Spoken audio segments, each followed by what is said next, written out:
Well, I came back from Pokemon Detective Pikachu. As you can tell, is from this kinda 90s style clothing that I'm wearing, as well as what I are bringing out my only Pokemon plushies that I have to guest star on this review, which is none other than Poplio and Popstar Pikachu. Yeah, first of all, I don't have a normal Pikachu on my disposal, so Popstar Pikachu will do. Oh, and because this movie stars Ryan Reynolds, I think that this little Deadpool will also come in handy, at least for this review. Oh, I think you might be wondering that. Okay, you are reviewing Pokemon. Why I'm wearing a JoJo hat? Well, it's either that hat that I got, or either this hat, or either this hat. Yeah. Yeah, not a good idea to promote PlayStation in front of a Nintendo-based product. So, so I had to do with what I got. But but also, man, I gotta admit that I was really anticipating this movie because I grew up with Pokemon when I was in high school, at least, and I'm not ashamed to admit that I'm a little bit of have a soft spot with Pokemon, despite its flaws and premise and everything, because I was part of the Pokemon craze, at least when they came out. I don't do much about Pokemon right nowadays because I'm not exactly a hardcore fan, but I do still play kind of like the main games, and I do have a lot of appreciation towards it. Um, this one that is based on one of the spin-off games of the Pokemon franchise, Detective Pikachu, is it actually became catch my interest enough, and not only as a as someone who has a soft spot for Pokemon, it's also because, well, and as a guy who likes animation, I had to go into it. And boy, that many people were thinking the same. Oh, and by the way, while going to this movie, look at the little things that I got. Yep, this is just another card. They gave me Pokemon cards, and I really like the Pokemon cards that are based on the movie. But well, enough about that. Um, so pretty much this kind of review is gonna be a little bit hard for adults or newcomer who they're not familiar to the Pokemon franchise. So so this is gonna be a little bit hard for them, at least to understand. But basically, for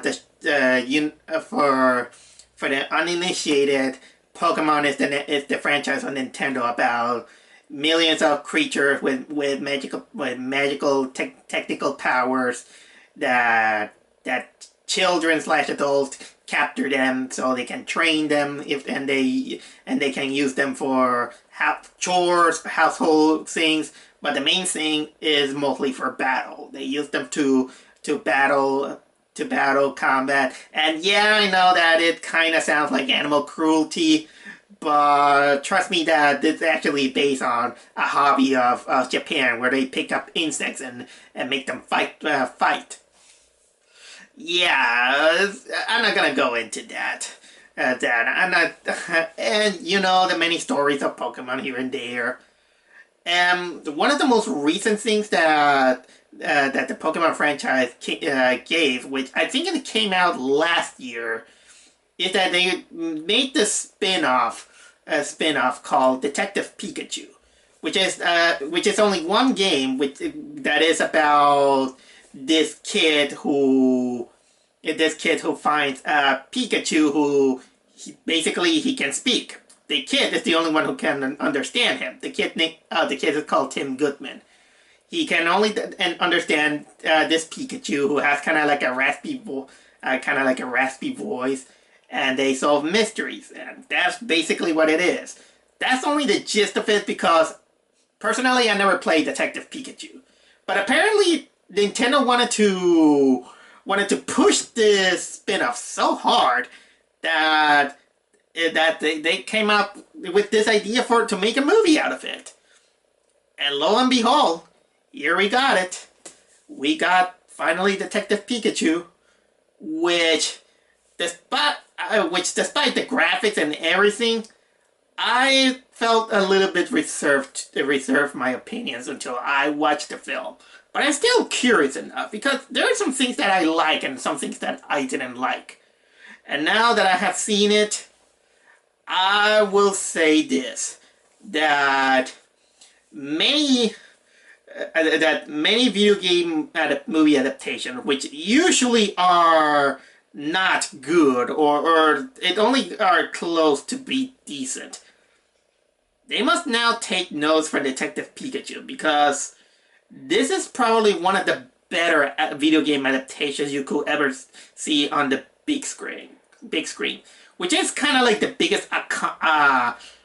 biggest compliment I can give it. But that's not saying much. It still lack some stuff that to make it a great movie. There's still some problems that damage the movie, but considering the kind of like the alternatives that there are, and the whole pile of really bad video game adaptation films, at least on live action, this is probably one of the better ones. I want to address that I kind of recently learned that Pokemon Detective Pikachu was directed by this guy named Rob Letterman.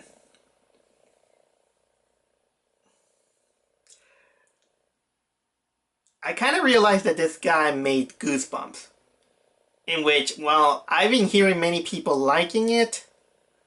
I'm sorry to say this, but I freaking hate Goosebumps. I hate that movie with a passion. I freaking hated it. It was the worst movie of that year that I have seen, and I can't believe that people like this piece of shit just because it has this other piece of shit actor named Jack Black.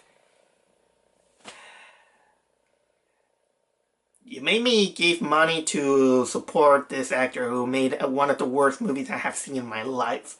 But you know what? Sometimes a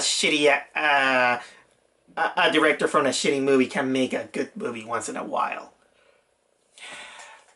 Okay, good movie, at least in quotations, because I don't want to overhype the Pokemon Detective Pikachu. But, okay, that's kind of like my first nitpick that for starters for this film. Because I think it's time to start out. So, basically, the story follows the first, kind of like the basics and the elements from the video game, in which the movie is about this guy named Tim Goodman. In this movie, he's played by Justice Smith, who he learned that his father is apparently killed, and he goes to a city called Rhyme City, where his father worked. But well, he's kind of torn between sad or kind of unsympathetic about the death of his father, because he wasn't exactly on his life, which I'll get to. But also his father, Harry Goodman, he was a detective in town. And well, while he goes to town to kind of pick up his stuff, he finds this Pikachu who wears a hat. But most baffling of everything is that this Pikachu can talk. And well, as you can see, Pokemon can't talk with human language. And Tim is the only one who can understand that Pikachu. And the Pikachu is kind of like this detective. And basically he tells him that his father is alive, and he was in the middle of solving a big case And eventually, Tim is dragged into this whole detective operation, which involves some kind of gas serum that if Pokemon kind of gets exposed to it, they become wildly violent. And it also it gets involved with the probably one of the most most powerful Pokemon that was engineered by humans, which is also in the lore of Pokemon, which is known as Mewtwo. That's basically kind of like the brief synopsis that I can give from the movie. And to be honest, this one sounds like a very intriguing premise, and it is. But I do have a little bit of issues with the story, but it's mostly it mostly is during certain segments that it becomes a little bit too complicated, let's say.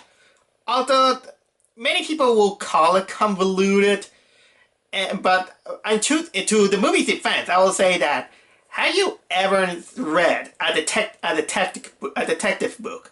Have you ever read them? They're supposed to be convoluted because you're supposed to have a mystery. And don't give me the excuse that you're supposed to make a franchise for children or something like that. At this point, Pokemon is way past beyond for children. If it's gonna appeal adults, you should try to appeal both mediums. And I'm satisfied with that.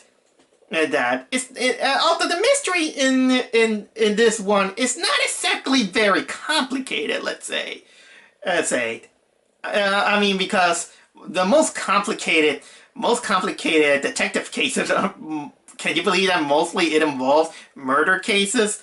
But well, don't expect this movie being Detective Conan or Danganronpa. But still, I will say this, that the movie story, it kind of goes on a little bit well, and then once the Pikachu enters the picture, which I'll get to that, the movie gets better, and it gets better and better. That is until the final, let's say, 25 minutes, in which plot hole begins to appear, like Swiss cheese, I'll say, in which they're kind of debatable, or maybe because I had a hard time paying attention, but you can notice that some things begins to fall apart in storytelling, but not exactly to ruin the movie. It actually goes in a decent pace, but there are some elements that kind of that I have mixed feelings about it. Okay, now we go to what's the most important thing about this movie, and that is none other than the Pokemon. I actually do like the design of the Pokemon because they do look on model to their video game counterparts, and that is a big plus. Even though some Pokemon, they look a little bit too ugly because they add more texture to make them a little bit more blended to real life for a live action film. But you know what? It's not that bad, I'll say. I mean, it's better than, yeah. Yeah, this is gonna be a joke for a whole big time. Yeah. Okay. I really like I really like the Pokemon. They do like the video games, and they blend very well. And I gotta admit that while I'm not exactly a big fan of Pikachu, the Pikachu in this one looks really cute. I gotta admit, he really looks adorable. He really looks like you just want to pet him and then you rub him on the stomach. But I'll say this, that this Detective Pikachu is great. He's easily the best the best actor, the best performance, and the best everything on this film. And it really helps that this Pikachu is voiced by none other than the great Ryan Reynolds. That's right, Ryan Reynolds, the guy who revived Deadpool from the death of from the dead. You know, that Wolverine film. That's right.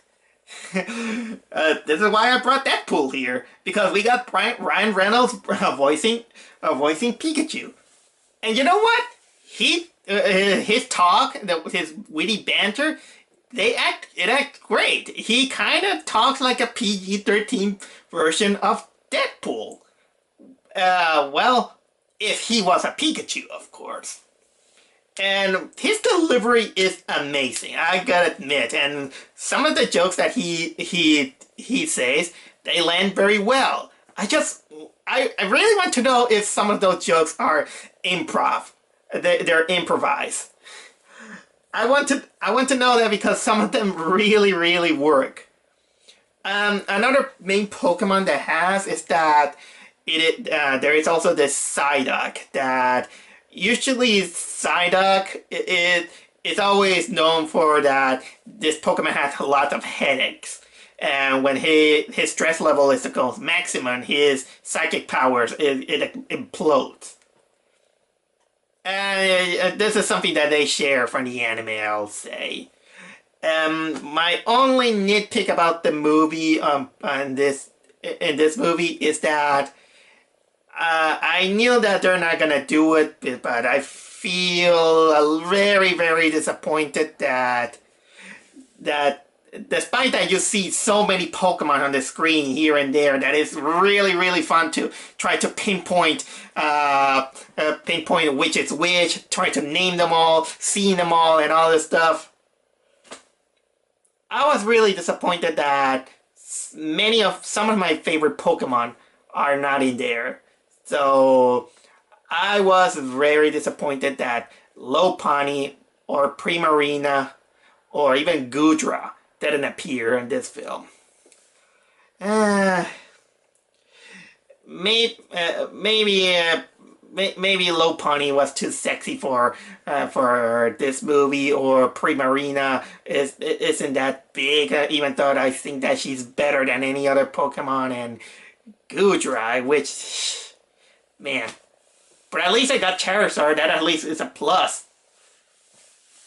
But that, and again, that's a personal nitpick out of me. Still, it is fun to watch the Pokemon here and there. But honestly, I will say that I also really like the world that it involves, because Rhyme City, it is a city that was founded by this big guy played by Bill Nighy, who he's kind of like a guy in a wheelchair who shared the vision that Pokemon and humans, they have to coexist. So they created this city in which humans and Pokemon can live together without the need of Pokeballs, which is something that I actually really like. This is kind of like going to the legit dream of N and Team Plasma from the Pokemon Black and White, which I do totally agree. Oh yeah, many people doesn't know that Pokemon have to be on a Pokeball to capture them and all this stuff. I'm not gonna go too much into detail. But I do have to have this nitpick that at the beginning of the film, it kind of gets close to Pokemon, in which we got the scene of Tim and his friend, who really looked like he's dressed like a Pokemon trainer of that age. They wanted to try to catch a Cubone, but without weakening him first. Well, whatever. If the Pokemon anime can break rules, so can this movie too. But speaking of humans, I'll say that is probably the weakest part of this film, because the humans, all of them kind of suck, I must admit. They're not terrible actors, but sometimes you can tell that they want. You can tell that you can tell that they were phoning some emotions here and there. Sometimes they do, sometimes they not. I'll say. Because one of the biggest things that this movie made me worried ever since the trailer is Justice Smith. Justice Smith, I don't think that. I don't think he's a bad actor. It's that he needs polish, especially when he came from. Yeah, he came from a movie about dinosaur where he screams like a goat. And the trailer didn't help because there were some moments in which I don't know, for some reason, I don't want to sound mean-spirited, but Justice Smith, sometimes he gives out a smirk that is kind of punchable. Because there are some moments in which he goes like, they're kind of creepy, especially in the trailer when he goes like, I'm not. He gives out this smile that it really feels like this guy is kind of nervous on camera. And I think that he needs a little bit more training to convey better emotions in there. And it doesn't help that his character, he started out like being an asshole, let's say. Some people call him a downer, but he was actually an asshole. And the movie kind of tries to say that it's mostly that it isn't his fault that things didn't go whatever plan he was, because yeah, it is a kind of like, it's kind of, his story is kind of sad, but not especially kind of sad, let's say, because okay, to give it a little bit spoilerish here and there, the thing is that when he was 11 years old, his mother died, and he kind of had a resentment to his father, that so much that he didn't want to move with him to Rhyme City, and he decides to live with his grandmother, and he feels secluded. He doesn't want to know his father, and he apparently kind of dropped from become a Pokemon trainer, and that part that kind of bugs me. It doesn't feel legit on why the death of his mother kind of make him not want to train Pokemon, because it doesn't mesh, and there is this theme that he doesn't want to get on the train to see his father because he didn't do this when he was a child, because he felt like my father was more dedicated to Pokemon in the world than me. Yeah, still, with that resentment and the way he begins to feel like he doesn't want to take chances or everything, he kind of acts like an asshole, let's say. And you don't feel too sympathetic to him. Granted, he kind of learned his lesson, which makes him more tolerable. But that doesn't say much, I'll say. But you know what? At least this movie gives out a bigger asshole. I'm not gonna say who it is, but he's played by Chris Gear. What else? Another character that appears that is only for 3 scenes is I think it's the chief of police, and he's played by Ken Watanabe. You know what? At this point, I'm just waiting for a movie in which Ken Watanabe is the main protagonist.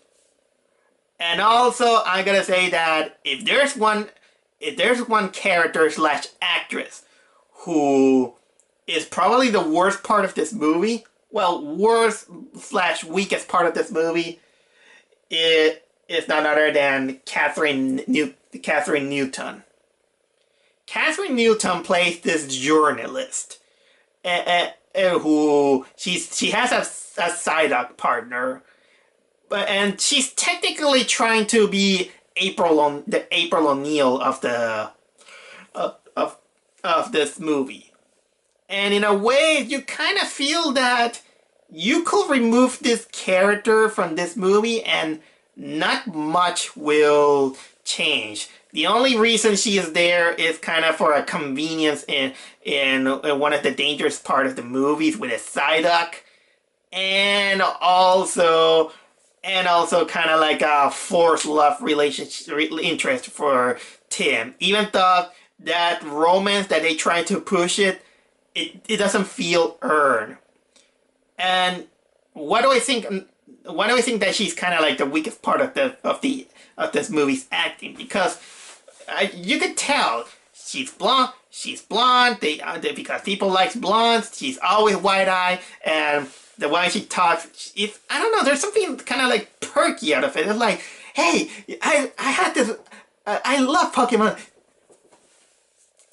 Sometimes when you treat kind of like teenagers or for a young audience, it kind of bothers me that whenever they have to make an accent or to emphasize their dialogue, they always feel like they have to shake their heads, and that kind of bothered me. It feels like they're trying to control their ADD or something like that, and it doesn't feel natural.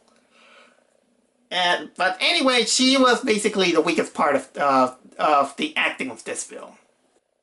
As much as I keep nitpicking this movie and give it some negative, I can't deny that, despite its flaws, it really is an entertaining film that makes a lot of the things that are negative from this movie actually forgivable.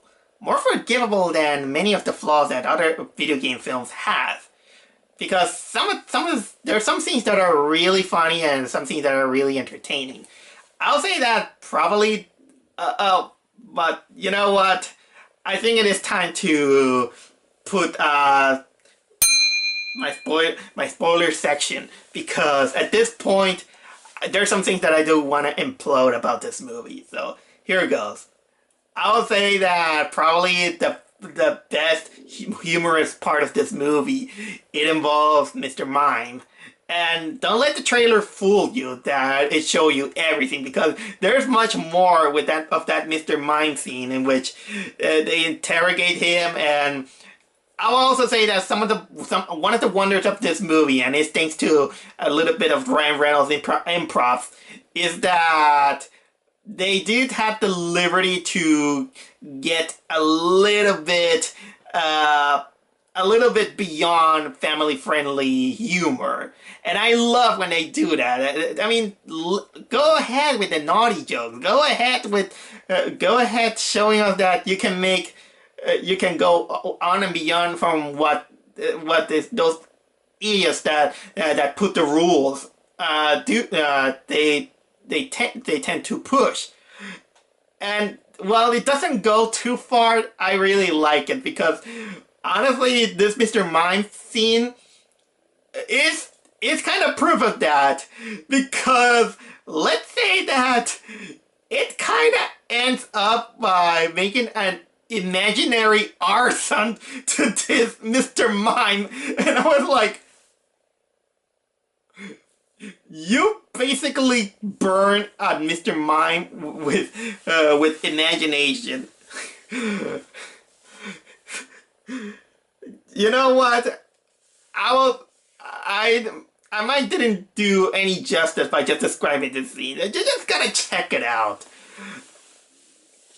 But probably one of the best action scenes of this film. It also involves underground illegal Pokemon battle, in which I didn't mention that in this city Pokemon battles are illegal, and so we kind of get this scene in which we see a Blastoise battling Gengar, which in a way it also personally pissed me off, because Gengar won and I'm one of those guys who actually despise Gengar. Total overrated Pokemon. Oh yeah, but at least it gave me the chance to see Charizard, which I actually really like. Okay, and now it's time for me to tell you a little bit of the bigger spoilers of this film. And that is that because I have to talk about why I think that the plot, as much as it advances, it kind of falls apart. And it's because it is revealed that the what was it the Bill 90 character, yeah, who is the guy in the wheelchair, he has issues with his son, in which his son is kind of like this asshole head reporter or something like that. I didn't understand what he was. What he was. He says that he sent Tim's father to investigate these kind of drug, like I said, these kind of drug that when you smell it, uh, it